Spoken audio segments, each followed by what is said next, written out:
whenever I watch like Civil War movies, for a brief moment, I think to myself, God, I bet it smells horrible. Oh, and then I remind myself, Tien, don't think about it, because Jesus you know that Christ. it has to smell absolutely horrible. Yeah. And there's no reason to smell that. No. Or even project what it smells like, because there's nothing Civil War battlefield odor. Oh my goodness. That's why I'm cool on backwards time travel, man. Like, oh yeah. I'm all good on that. I don't need those smells in my life. No, not at all. I think that there's plenty to be explored with forward time travel, because then you don't actually endanger your own existence. Mm-hmm. Well, I'm too black to go back in time. Yeah, really. Can't. That's a white man's thing. But what if there was like this, 50,000 years ago, there was an age of man where like everyone had bronze skin, and oh yeah, of course, and it was a very egalitarian society, and people were cool and didn't kill each other. I'm convinced, but I don't know. I mean, obviously this place didn't exist. No. It may have, because I'm convinced that the story of Jacob and Esau is effectively telling the story of the first mutated Caucasian, or whatever you want to call white people, in the sense that they go through painstaking effort to talk about the pale skin, and that's kind of where there are not a ton of pale skinned people in the Bible. Yeah, and not even albinism. Not even, yeah, it's not albinism either, and this is where, to me, like albinism doesn't come till later or something, right? Yeah, and it's also like it's like a super random mutation too, so it's not something that is necessarily even directly passed down, as far as I know. Yeah, no, it's just it's like literally the cosmic dice roll. Yeah, and so that's kind of where, looking at race and how race has come about. Race is very new as a construct, even though skin color has been alluded to for a while. So I'm starting to think that obviously the Bible in its singular incarnation is a later construct. But what I'm thinking is that the original texts are coming from a storytelling. That specific story is one that is an old story alluding to what could possibly be the first white people being born to dark-skinned people, as to why it would be weird for one twin to come out light-skinned and one twin to come out darker, because it's a mutation, and that's why it would be noteworthy in the first place. Yeah. And this is where, so when we're also talking about like Cain and Abel and the land of Nod and the original tribes that they're talking about in Genesis. So that's kind of where I'm wondering if the original story is written. I mean, it's obviously only written from the point of view from one tribe, but the issue becomes we're in the Western context, we're basically told that there's only one tribe to start with, but that's never reconciled with the notion that the fucking Cain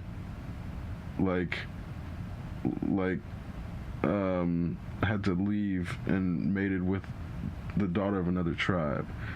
So the offspring of Adam and Eve mate with another tribe that we don't discuss in Genesis. So it's clearly Adam and Eve are not the only humans at the time, and this is where it's people who are literalists say that those are the only people at the time, but the texts clearly indicate that they're not. So there's all these confusing things about what the text is trying to say, because we're so far removed from its original creation. But literal interpretations of the Bible don't allow for, the fantasy to exist. Like there isn't even a metaphor there at that point. It just becomes, and this becomes this, and this history becomes history, and history begat history. And I mean, but that's so the Psalms are supposed to be the non-fictional part, from the Bible's point of view. So,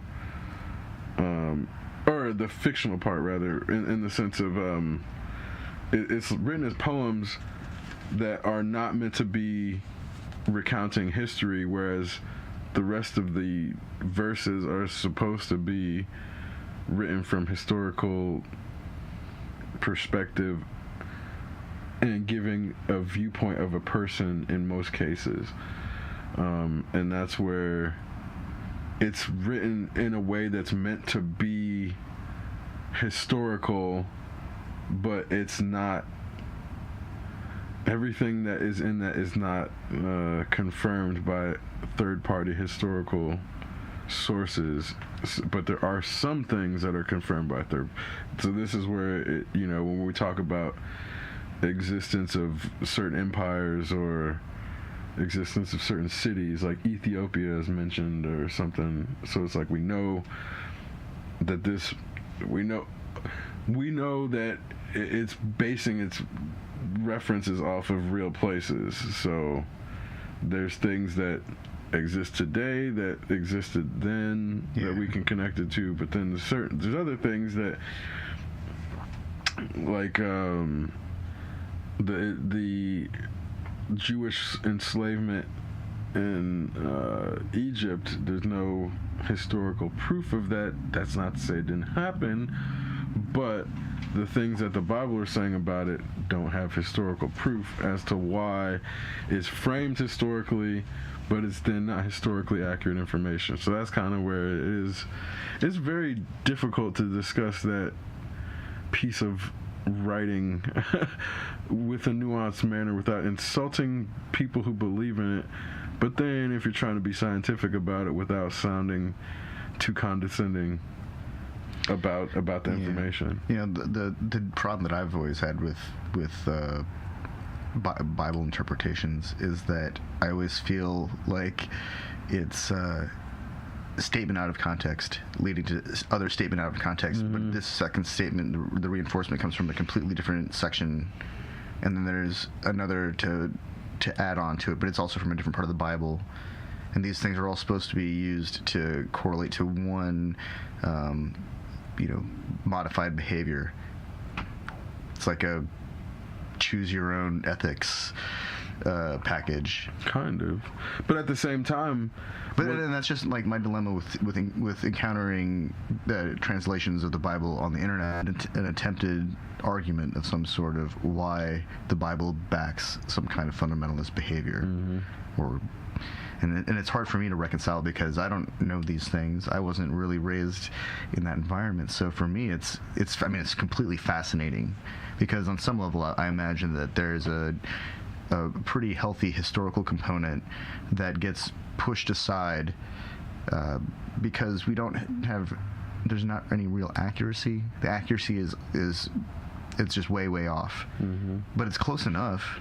I mean, there are some oral traditions where these things kind of line up. It just might not be the names that are in the book. It might have been, co-opted, but from a different culture. Yeah. Well, and then also with calendars being changed and all that, it's going to be near impossible to line things up exactly. Yeah. That's one of the interesting aspects of looking at history. I remember when I first was introduced to the notion of before Christ or before Common Era, it didn't make sense to me as a kid, as if I was always questioning, were the people counting backwards? And to me, of course they weren't counting down. Of course not. Surely they weren't counting down. When it's framed this way to a child, or at least to my mind, that's how it's presented, as if everybody in history was waiting for Jesus to come and they were counting down to they just knew he was going to show up. And this is where, to me, I think it's meant to do that to a child's mind, but then the non-inquisitive child never breaks that notion. They just assume that that's the way it was, and this is how you get Americans who've been so conditioned by misinformation and false constructs that they're willing to believe pretty much anything that's put forth to put forth to them by someone who's claiming to be Christian fundamentalist. And I say that because most of them don't actually know the Bible enough to know what's bullshit.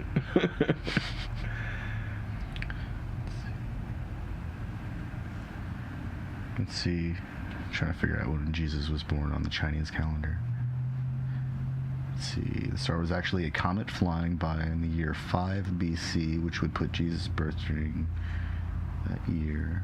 The Han Dynasty had an eye for the sky. The Silk Road was in existence. It was the year of the fire dragon. The Silk Road was already in existence. That's amazing. Yeah.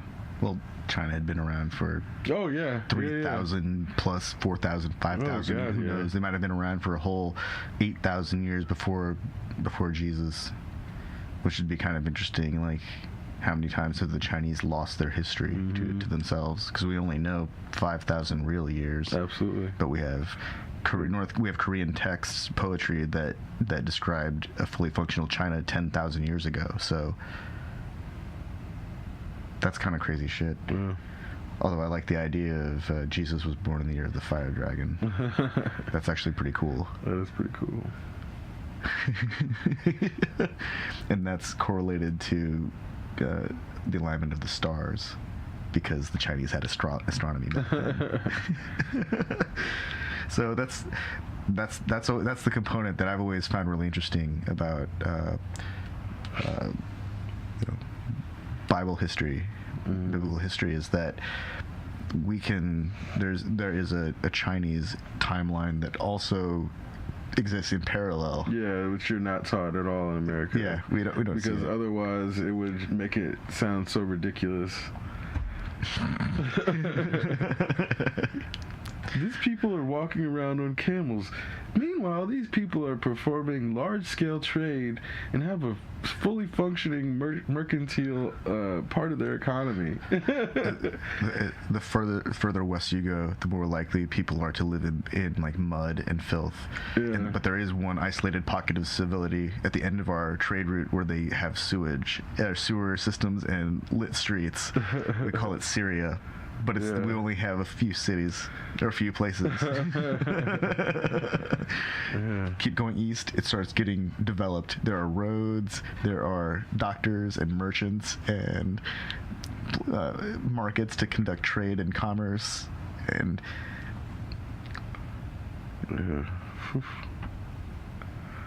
because then you go south and then it's like, who knows what shit was there that got destroyed by colonizers. I have a feeling that there were like vast like societies that had giant like farms, and they traded in goods, and they didn't need Africa's a pretty rich place.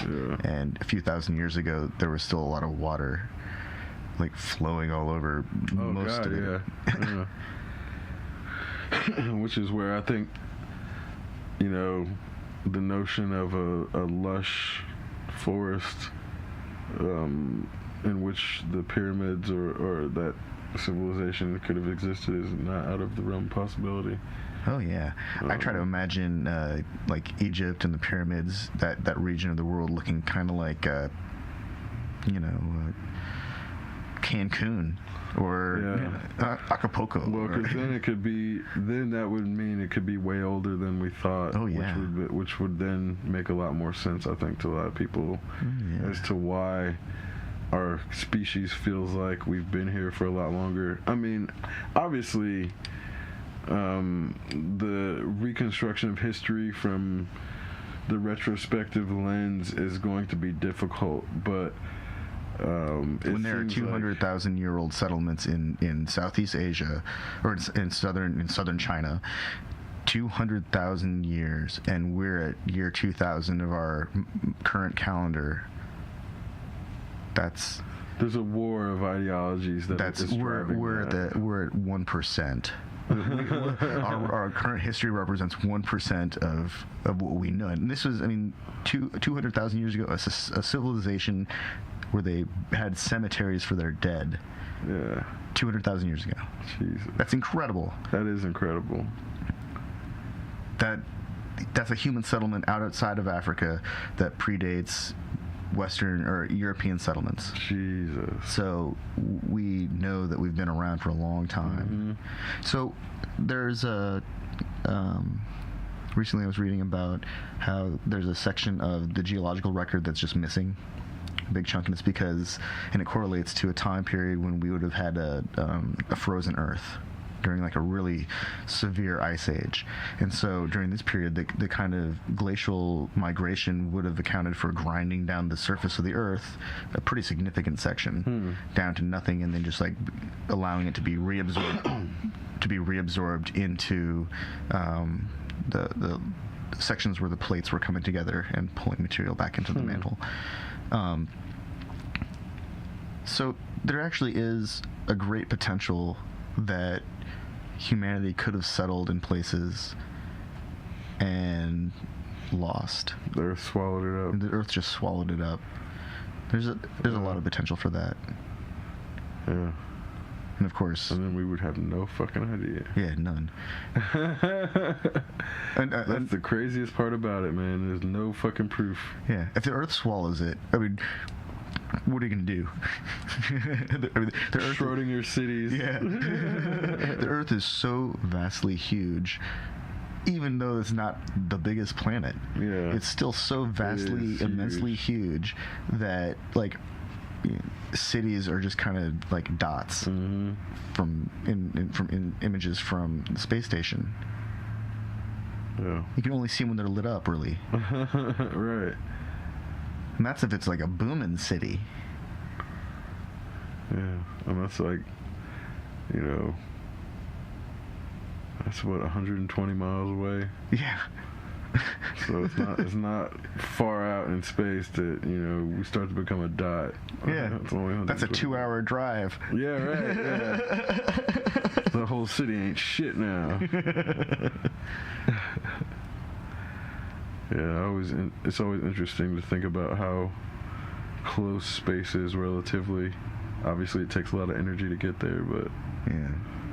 Well, I like the idea of a moon base because of the reduced gravitation, gravity, and the energy requirements to get something off of the moon are considerably less. That's exactly where the long distance spacecraft should be built and launched from. Oh yeah, not Earth. Especially because of its orbital period, it allows more opportunities to launch.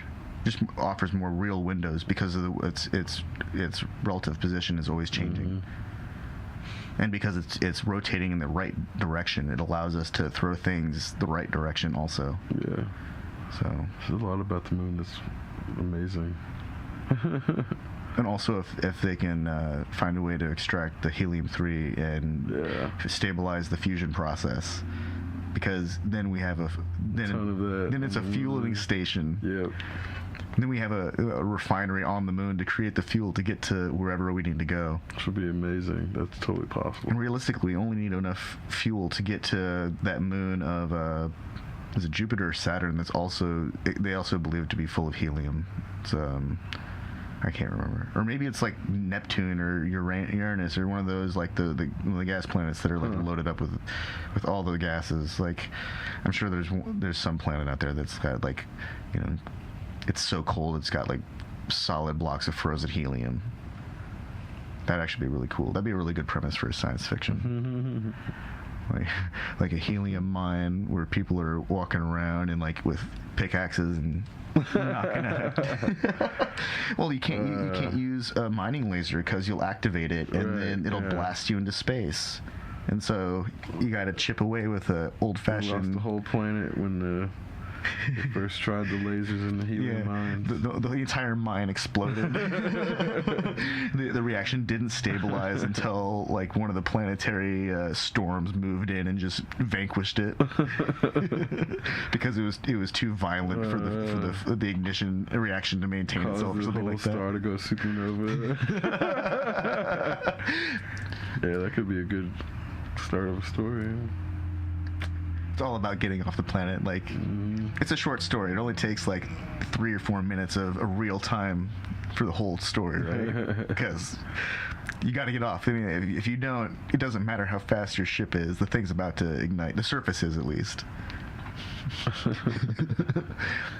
From a distance, it would appear to be a small, like, low-burning stove star. Like it would just be like a light blue. Jeez.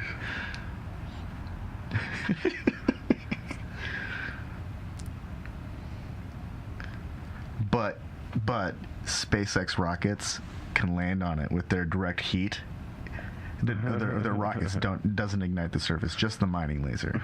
It's got to be like because you're trying to cut it, and you have to dial in the frequency of the laser itself, which is state dependent. So it's like a density and temperature of the frozen helium. Probably getting way out of reality now. In this universe, these rules apply. Damn it. If it's a new state of matter. We also discover a new state of matter. I mean, we're talking about something that's like below absolute zero for helium to turn into a solid, I think. I'm pretty sure helium stays a liquid, like right down. Or maybe it doesn't. Maybe it goes solid at absolute. I don't think we can mine things at absolute zero. I think it's too dangerous. Probably not, yeah. The robots wouldn't work. Oh, wow. That would actually be a fantastic premise for a science fiction, actually. A planet where the laws of physics allow for... It's got to be a planet located right within the accretion disk of a black hole or something like that will allow for the helium to turn into a solid. Which means for this story to work, the space flight has to include something that's able to get into and out of black holes. That's a really advanced society. They're not mining fucking helium to get fuel. They've got really advanced energy sources, unless they're using the helium to create drugs.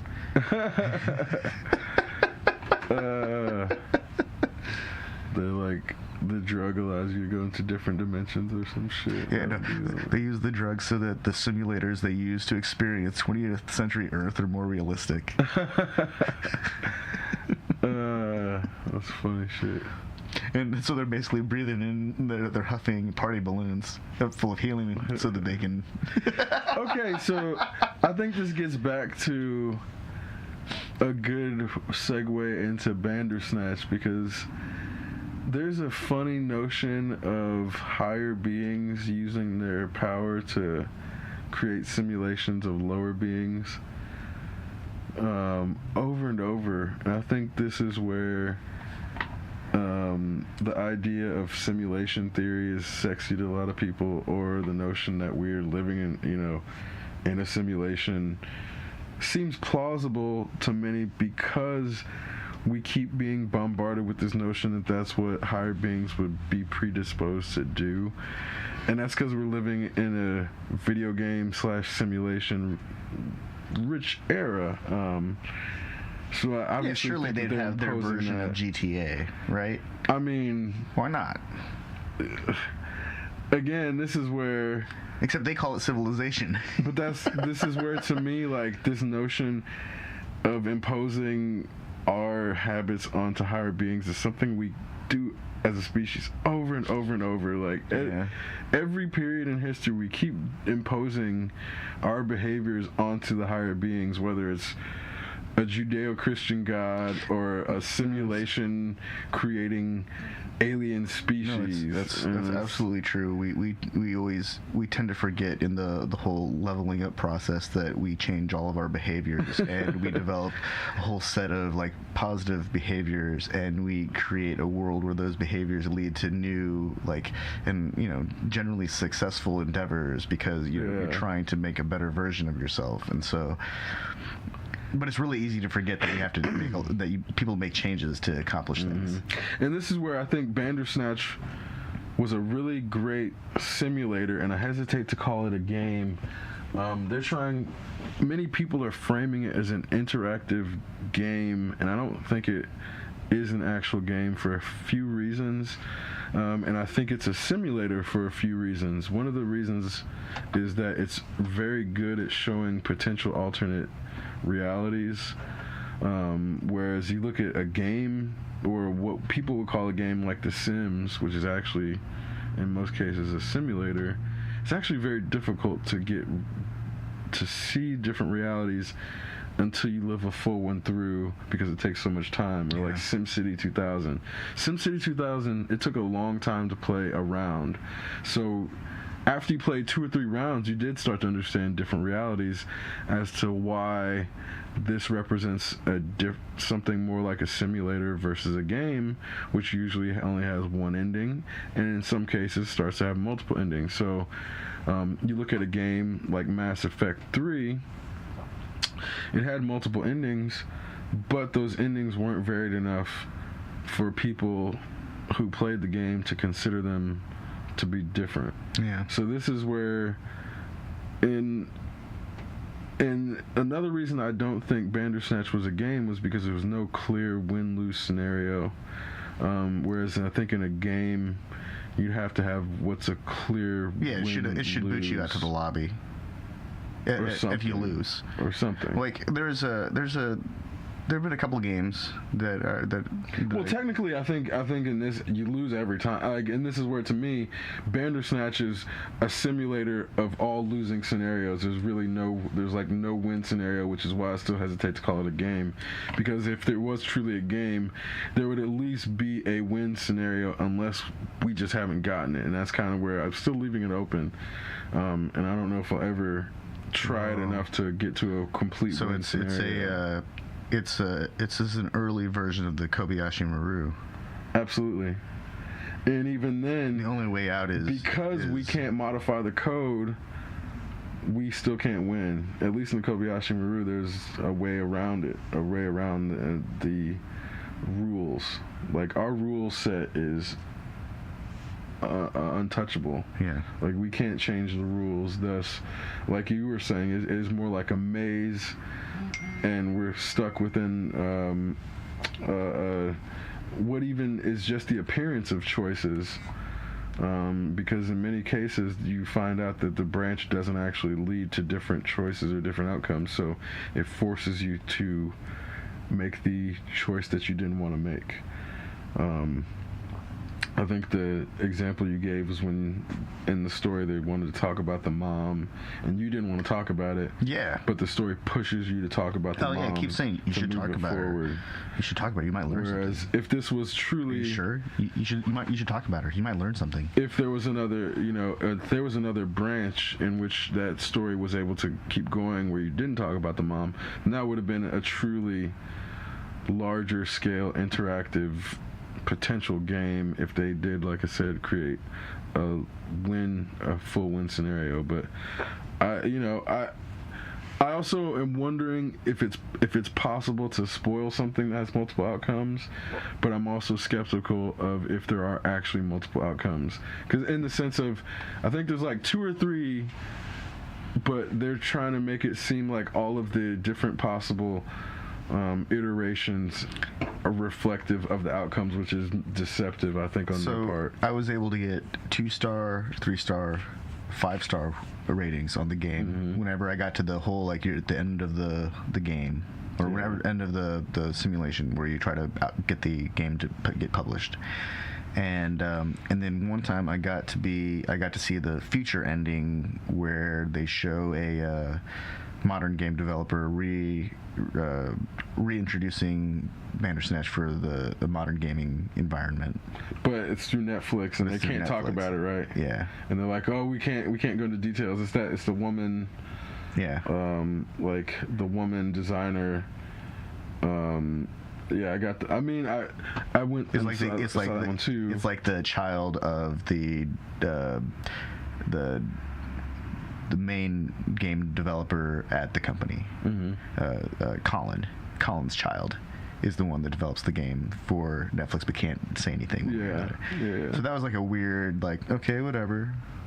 But that was only when I got like a low star rating, the game was not finished because I think I chose to kill Stefan or something like that, and I think that's how I got that ending. So did you ever tell Stefan that you were watching him on Netflix? Oh yeah, I did that one too. And that's like,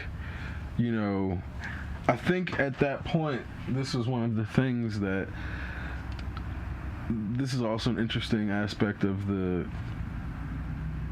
It allowed us to break the fourth wall. Well, this is one of the things. When you break the fourth wall in that context, I would argue that then the person becomes the person who's watching the game or interacting, pressing the buttons, becomes protagonist, and Stefan then switches to the antagonist. And this is where it's like, it's an interesting. This is why, to me, I think it would have done with some better explanation of if there were a rule set, or if they're trying to be a simulator. Because to me, this is where, if there was a rule set, this would have been the easiest way to say, articulate that you are a player and you are the player driving it. Whereas if it's just a simulator, this is a weird way to bring the user into the simulation and break the fourth wall. So there's two different things happening. There was one time that I tried to make all of the wrong decisions, and after a while it took away the wrong decision and only allowed you to take one decision. So there is, I think there's some kind of fail-safe at certain sections where it's like, look, you got to go forward, and the only way forward is this option. Yeah. And there's several times when he's trying to get into his dad's lockbox, the electronic safe, where there are several different paths to go on, but you're only ever given 2 of the 4 options at any time. And so that's kind of, the decisions you make leading up to that junction determine which the decisions you get to make. But if those decisions that are first optioned out don't lead to an outcome that you can move forward on, eventually it shows you the rest of the options. So if it reveals all 4 options at some point, because those don't lead anywhere, and they assume you want to keep simulating, then in that sense, getting to that point doesn't matter. You're going to get there somehow. So that's one of those like a fixed point in time, right? That this event is going to happen no matter what. You can choose one of these paths to get there, but you're always going to end up here no matter what you do. And from here, there are only so many paths that lead out anyways, but they're even less than the ones that got you there. So it's definitely the illusion of interaction, right? Because you're faced with a few things. Ultimately, you got to stop watching it, because there's only 5 hours of actual footage, whatever they said, and realistically, I mean, I've spent quite a long time trying to figure out which way goes where, and it's not easy because you can't really have 2 Netflix screens open simultaneously unless you want to. Really fancy account probably allows for multiple simultaneous screens. You have to probably sign in on a VPN and sign into 2 accounts. Well, I think if you have the 4K enabled account, you can have multiple screens. Oh, okay. Yeah, but I'm not gonna pay extra for that. Seriously, there's no 4K content that's worth it right now. When I first bought my 4K displays, I was all about it. It's like, yeah, I'm gonna watch everything on YouTube. Well, you know what? There was literally 3 months worth of nonstop 4K content on YouTube at the time, and then it was waiting for stuff that I didn't care about. And I don't even watch TV. And really, just I figured they'd be really excellent desktop monitors, because 4 screens worth of real estate, no bezel to block the view in the middle. That's kind of nice, and I can watch movies on them. But yeah, there just still isn't even that. I guess no, that's not entirely true. Athletics, modern professional athletics, they take advantage of 4K, of really high definition stuff. Yeah.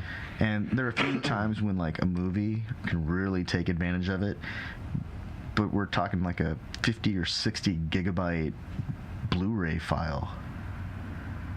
I mean, at a certain point, that's just obscene. It goes beyond. It's diminishing returns. Yeah. Which is where we don't have eagle eyes. Yeah, I mean, maybe it'd be great if we did. There's an absolute benefit when you get to a certain viewing size and viewing distance. Then right, yeah. But I mean, with 8K, the new one on the horizon, or whatever the new one's being delivered, IMAX. I think IMAX can take advantage of 4K, but I don't think it even requires 8K. Yeah. Like, at that point, yeah. that's just obscene. I mean, the detail that it 16 adds 1080p monitors worth of resolution. Doesn't add anything to the viewing experience. No, it doesn't. At a certain point. Yeah, because the blockbuster movies, they can't even contain that much information. They tried with the Hobbit trilogy. They shot that at super high frame rates, and they put detail in every possible section of the frame as possible as they could, and people rejected it. They said it was hard to watch. It was too busy. There was too much going on. It's like there absolutely is an upper limit to what we can perceive, and I think that's actually like one of the things that makes motion picture film storytelling so interesting. And actually, one of the things I think that the Bandersnatch doesn't do well is by like, because we're forced to watch these really limited options, like, they have to make everything kind of bland looking so that they don't run into continuity issues. Yeah. And it wasn't visually interesting to, like, there wasn't any, it was all kind of story packaged around this, oh, you get to make your own decisions, but you don't. And so, I mean, it wasn't even a good noir when I made it dark, and when it was just about a kid with mental illness, it wasn't fun because his mental illness wasn't fun. It wasn't like he got to have really crazy adventures and delusions. He was just like depressed. And when it was, you know, conflict with who wants to watch a story about some kid who's in conflict with his dad all the time? Right. That's not for no reason. Yeah, I know, for no apparent reason. Yeah. Like, so it was like an exercise in frustration almost. Yeah. And I think that's like, man, whatever panel whatever focus group decided that this story was going to be a good idea, it failed. Shame on them. They gave us such a weird version of humanity. Well, I think what's crazy about this form of media is that it's obviously going to have to be individualized if it's that type of approach. But what it also closes the door to is shared experiences if they're able to pull it off in a different way, where you could be online having these experiences at the same time with other people who are different characters in the story, and your paths are crossing, and you're like, one person plays Stefan, one person plays Colin, so like while one person's playing Colin and going through his storyline, when you guys finally meet in the office, he makes the decisions of what to say to you, and it's not just a one-sided interaction. I think this is where so that'd be like if Second Life was built on the Unreal Engine and had photorealistic avatars. And also outcomes that impacted the world and were played out. And we have the same kind of... which is what The Sims kind of interface that they in a rudimentary way, which is why I think this is a very good base first attempt at a simulator in that context, but not really a game. And this is why I keep getting back to the whole simulator element of like what it could be, because as a story, like what I'm learning is that when there's not a clear story, people impose the story themselves. Yeah. So then if there is a story to be told, putting all these like different choices and all these different trees is going to give the user too much control of trying to create their own narrative. And if you try to force them into this end, then it's going to feel like an empty experience because they actually wanted this other end now, because you gave them the perception that they could create this end of a story, but really it was only one ending the whole time. So there was never actual possibility of anything but this one thing. But because they felt that every time the person who wanted a different ending gets to that forced ending, they're going to feel disappointment. And that's why I think this form of media, there's going to have to be understanding of what constitutes real different endings. And when you're saying, oh, we're going to have different endings, they have to be really different to actually satisfy that notion of chaotic exploration that people There should have been a searching for. storyline where he met some girl on the bus and missed his meeting Altogether, entirely. yeah. And there's that storyline leads to a romance that may or may not fail. Right. Absolutely. I mean, and there's all these other things There should be that one. could then. There should be one where the bus is like the bus from Speed, and he's a passenger on a bus that has a speed-based bomb, and some reprisal of Sandra Bullock and Keanu Reeves are on the bus telling everyone to stay calm. There should be a lot of variations that are possible. That's why we need some kind of specialized quantum computing environment for that, I think. Yeah, To I process think, all of these interactions simultaneously. absolutely. And part of it though is then what we're talking about is something that is a form of entertainment that we're trying to achieve, but we don't even know how to define yet because it's unseen. And this is kind of where this is why it feels inadequate, is because I think we're on the way to something that we're obviously not to yet, but we're plotting forward to it through different forms of media, whether it's virtual reality, this interactive Netflix thing, Xbox 360, all these things are on there is a unified path from which to observe all of these things, including the 4D theaters that have like the snow, if it's snowing in the movie, or if the tires screech. Oh yeah, you can smell that shit. So all these things are converging. You know, so I'm interested to see if you know, what's going to be really interesting is how porn lead these things too, because porn is usually the leader of most technological development, and this is where the convergence of choice and interaction and hardware and virtual reality and augmented reality, I think, is going to be best and first achieved through some pornography thing, and then that's going to determine how it then disseminates through the rest of entertainment. When the 3D television first became pretty viable and they first started releasing movies in 3D, I remember. Where'd that go anyway? I don't remember, but I remember a buddy of mine up in Indianapolis had one, and he had 4 sets of lenses, and we put them on, and I think we watched Rambo. And there's a scene when Rambo has a big gun, he swings it out across the audience, and there's this giant gun that was like in front of all, I think it would have been like 4 times the scale. It was huge, filled the living room. And in that moment I thought to myself, God, I hope this never turns into porn.